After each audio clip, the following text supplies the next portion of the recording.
بسم اللہ الرحمن الرحیم۔ حضرت موسیٰ علیہ السلام بنی اسرائیل پر مبعوث کیے گئے نبی تھے۔ ان کا اصل ملک فلسطین تھا۔ حضرت یوسف علیہ السلام کے مصر جانے کے بعد حضرت ایوب علیہ السلام کی اولاد نے مصر میں زندگی بسر کی، لہٰذا حضرت موسیٰ علیہ السلام بھی انہی مہاجرین میں سے ایک خاندان میں پیدا ہوئے۔ اسرائیلی خاندان کے ایک گھر میں 1520 عیسوی میں آپ پیدا ہوئے۔ آپ کے والد کا نام عمران، ماں کا نام یوکابد اور بڑے بھائی کا نام ہارون اور بہن کا نام مریم تھا۔ جب بنی اسرائیل حضرت یوسف کی وجہ سے مصر میں جا کے رہنے لگے تو اللہ پاک نے انہیں بے شمار رزق اور عزت سے مالا مال کیا۔ وہ لوگ اللہ کی نعمتوں کا شکر ادا کرنے کی بجائے نافرمان ہوتے چلے گئے تو اللہ تعالیٰ نے ان پر ایک ظالم حکمران فرعون کو بھیجا جو بنی اسرائیل کا سخت مخالف تھا۔ ایک رات فرعون نے خواب میں دیکھا کہ بیت المقدس کی طرف بڑکتی ہوئی آگ آ رہی ہے، جس آگ میں سب کچھ جل گیا سوائے اسرائیلی لوگوں کے۔ اس نے اپنے مذہبی رہنماؤں کو پاس بلایا اور خواب کی تعبیر دریافت کی۔ انہوں نے کہا کہ بنی اسرائیل میں ایک لڑکا پیدا ہوگا جو آپ کی حکومت کو جڑ سے ختم کر دے گا۔ یہ بات سن کر فرعون کو اپنی سلطنت کی فکر ہونے لگی۔ اس نے حکم جاری کیا کہ بنی اسرائیل میں جو بھی بچہ پیدا ہوگا اس کو قتل کر دیا جائے گا۔ اس طرح بنی اسرائیل کے بے شمار پیدا ہوتے ہی بچوں کو قتل کر دیا جاتا۔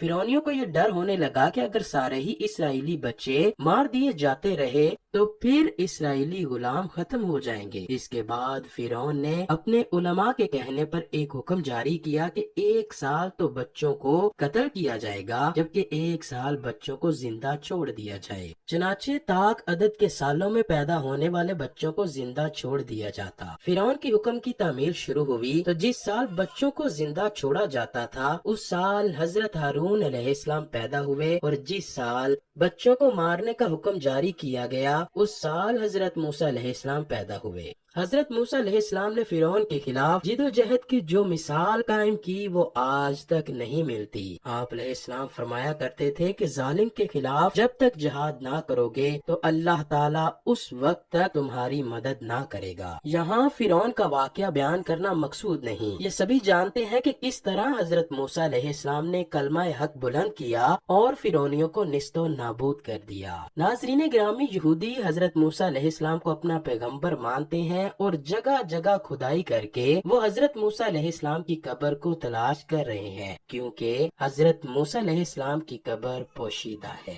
حضرت موسیٰ علیہ السلام کہاں دفن کیے گئے اس بارے میں مختلف روایات ملتی ہیں۔ ایک روایت کے مطابق حضرت موسیٰ علیہ السلام کی قبر مبارک مصر اور شام کے ایک میدان طے میں ہے جس کو وادی طے اور وادی سینا بھی کہا جاتا ہے۔ ایک اور روایت میں ہے کہ حضرت موسیٰ علیہ السلام میدان طے سے گزر رہے تھے کہ آپ نے اللہ سے دعا کی اور اپنی قوم کو بھی یہی ترغیب دی کہ مجھے بیت المقدس میں دفن کرنا۔ قصص الانبیاء میں حضرت موسیٰ علیہ السلام کی موت کا ذکر اس طرح پایا جاتا ہے کہ آپ علیہ السلام فرشتوں کی ایک جماعت کے پاس سے گزر رہے تھے کہ آپ نے دیکھا کہ وہ ایک قبر کھود رہے ہیں جس سے خوشبوؤں کی لہریں باہر آ رہی ہیں۔ حضرت موسیٰ علیہ السلام نے ایسی قبر کبھی نہ دیکھی تھی۔ آپ نے فرشتوں کے پاس گئے اور ان سے پوچھا کہ تم یہ قبر کس کے لیے کھود رہے ہو؟ انہوں نے جواب دیا، یہ قبر اللہ کے ایک نیک پیغمبر کے لیے کھودی جا رہی ہے۔ اگر آپ جانتے ہو کہ آپ اللہ کے پیغمبر ہیں تو آپ اسی قبر میں داخل ہو جاؤ، اس پہ لیٹ کر اپنے رب کی طرف لوٹ جاؤ۔ حضرت موسیٰ علیہ السلام نے فرشتوں کے بتائے ہوئے طریقے پر عمل کیا تو اسی وقت آپ علیہ السلام اس دنیا سے پردہ فرما گئے۔ اس طرح فرشتوں نے آپ علیہ السلام کی نماز جنازہ ادا کر کر آپ کو دفن کیا۔ طبری میں بیان کیا گیا ہے کہ حضرت موسیٰ علیہ السلام کی قبر بیت المقدس میں واقع ہے۔ حضرت ابن عباس رضی اللہ تعالیٰ عنہ سے مروی ہے کہ اللہ پاک کے پیغمبر حضرت موسیٰ کی قبر کے بارے میں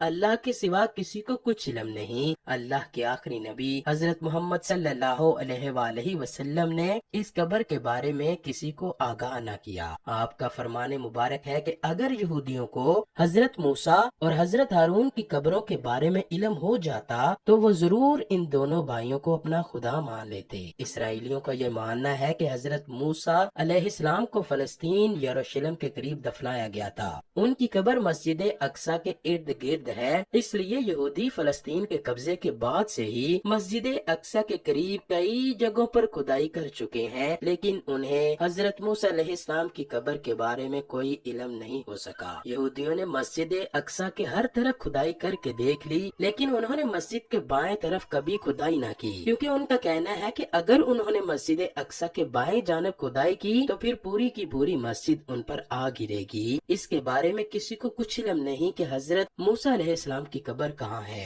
اس کے بارے اللہ کے سوا کوئی نہیں جانتا۔ حضرت موسیٰ علیہ السلام کی وفات کا واقعہ کچھ اس طرح بھی مذکور ہے۔ حضرت ابو ہریرہ سے مروی ہے کہ جب موسیٰ علیہ السلام کی وفات کا وقت قریب آیا تو موت کا فرشتہ ان کی خدمت میں حاضر ہوا اور کہنے لگا کہ اپنے رب کی طرف چلیے۔ حضرت موسیٰ علیہ السلام نے اس کے تماچہ رسید کیا جس سے اس کی آنکھ پھوٹ گئی۔ تب اس نے دربار الہی میں جا کر شکایت کی کہ تیرا بندہ موت نہیں چاہتا اور یہ کہ اس نے میرے تماچہ رسید کر دیا۔ اللہ کی جانب سے اس کی آنکھ پھر درست ہو گئی اور اسے حکم ملا کہ موسیٰ علیہ السلام کے پاس دوبارہ جاؤ اور کہو کہ اللہ کا یہ ارشاد ہے کہ کسی بیل کی کمر پر تم اپنا ہاتھ رکھ دو، جس قدر بال تمہاری مٹھی میں آ جائیں ہم ہر ایک بال کے عوض تمہاری عمر میں 1 سال کا اضافہ کر دیں گے۔ فرشتہ دوبارہ حاضر ہو کر حضرت موسیٰ کو خدا تعالیٰ کا پیغام سنایا تو حضرت موسیٰ علیہ السلام نے دریافت کیا کہ اے الہی اس کے بعد میرا کیا انجام ہوگا؟ حضرت حق سے جواب ملا کہ آخرکار پھر بھی موت ہی ہے۔ تب حضرت موسیٰ نے عرض کیا اگر طویل سے طویل زندگی کا نتیجہ موت ہی ہے تو پھر وہ شے آج ہی کیوں نہ آ جائے، اور دعا کی کہ اے الہی العالمین اس آخری وقت میں ارض مقدس سے مجھے قریب کر دے۔ نبی کریم صلی اللہ علیہ وآلہ وسلم نے ارشاد فرمایا اگر میں اس جگہ ہوتا تو تم کو حضرت موسیٰ کی قبر کا نشان دکھاتا کہ وہ سرخ ٹیلا قصیب احمر کے قریب اس جگہ دفن ہے۔ ضیاء مقدسی کہتے ہیں کہ اریحہ میں سرخ ٹیلے کے قریب ایک قبر ہے جس کو حضرت موسیٰ علیہ السلام کی قبر بتایا جاتا ہے۔ دوسرے تاریخی اقوال کے مقابلے میں یہ قول صحیح ہے، اس لیے کہ میدان طے کے سب سے قریب وادی مقدس کا علاقہ اریحہ کی بستی ہے اور اسی جگہ وہ قصیب احمر یعنی سرخ ٹیلا واقع ہے جس کا ذکر حدیث میں آیا ہے۔ حضرت انس رضی اللہ تعالیٰ عنہ سے مروی ہے کہ رسول اللہ صلی اللہ علیہ وآلہ وسلم کا فرمان ہے کہ شب معراج میں سرخ ریت کے ٹیلے کے پاس حضرت موسیٰ علیہ السلام کے قریب سے گزرا تو وہ اپنی قبر میں کھڑے نماز ادا کر رہے تھے۔ کثیر احمر جس کو ماؤنٹ ایمو بھی کہا جاتا ہے اردن میں ایک پہاڑ کا نام ہے۔ اس حدیث سے یہ ثابت ہوتا ہے کہ حضرت موسیٰ علیہ السلام کی قبر اردن میں واقع ہے۔ مذہبی اور تاریخی مقامات تو دنیا بھر میں بے شمار ہیں۔ حضرت موسیٰ علیہ السلام کی لاٹھی اور ان کی قبر مبارک کے حوالے سے بہت کم لوگ جانتے ہیں۔ اردن میں حضرت موسیٰ علیہ السلام سے متعلق ایسی کئی چیزیں اور مقامات موجود ہیں جو کہ آنے والے لوگوں کو